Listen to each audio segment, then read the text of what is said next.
vehicle back here is the C500-165. So rated to 16.5 tonne in 4x2 configuration and 22.5 tonne in 6x2 configuration.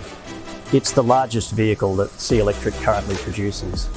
And in the 22.5 tonne application, it has a 220 kilowatt hour battery, very large battery, and a 3,500 Newton metre motor.